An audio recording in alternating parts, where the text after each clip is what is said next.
So news these days basically is like drinking from the fire hose. Okay, it just comes fast and furious, and sometimes, yes, there are stories that just get missed, but they're very important stories, so we kind of sometimes have to go back and address things that we may have missed. So about a week and a half ago, Pam Bondi, Kristi Noem, and of course Donald Trump were basically doing this panel discussion.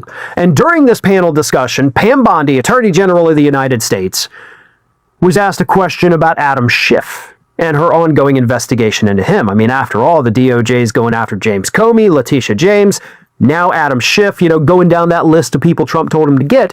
And Pam Bondi responded by saying, quote, "We're not going to comment on any grand jury that's open. We can't legally." Simple statement. She tries to make sure she doesn't screw things up, like, I'm not going to talk about an open grand jury investigation. But according to legal experts, admitting the existence of that grand jury is actually also illegal. So here is what MSNBC legal analyst Lisa Rubin had to say about Pam Bondi's potentially illegal comment. Quote, "Every time the president opens his mouth about Adam Schiff or anybody else who's under investigation or under indictment, that lends itself, it fuels right into a vindictive prosecution motion because it shows animus toward that particular person. And in Adam Schiff's case, the statements by the president about Schiff are legion. The second way that it hurts is what Pam Bondi said. She was trying to be circumspect, but what she said, the words matter. I'm not going to comment on any open grand jury. Okay? She's not supposed to even confirm the existence of a grand jury investigation. The rules, quote, govern the disclosure of not only grand jury materials, but also grand jury information. And it appears that in that instance, even though Pam Bondi was trying to be careful, she may have run afoul of the federal rules about grand jury information."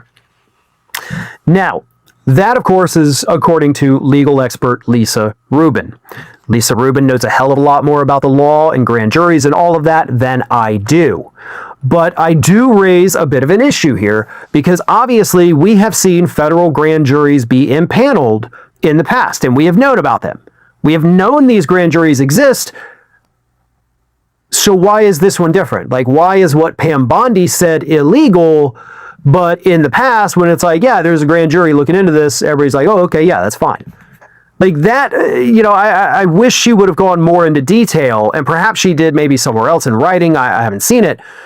But I wish she would have gone more into detail about why this grand jury, you can't even acknowledge it exists, but in the past, others, you can absolutely say that they're happening. So that to me is a bit confusing. And of course, none of it matters. Because if Pam Bondi broke the law or violated the rules of, her own agency, nothing's going to happen to her. She's not, who's going to prosecute her? The Department of Justice, like her employees that she can then just fire? No, nothing will happen to her if she broke the law. If she broke the law in any way, in any respect, on anything, like Pam Bondi could walk outside of her office, probably shoot somebody, and Trump would be like, you're pardoned. So she's not going to be held accountable. So the the breaking the law does not matter. What does matter, however, is the fact that she is clearly going down the laundry list that Donald Trump sent her and investigating each one of these people so that she can indict them.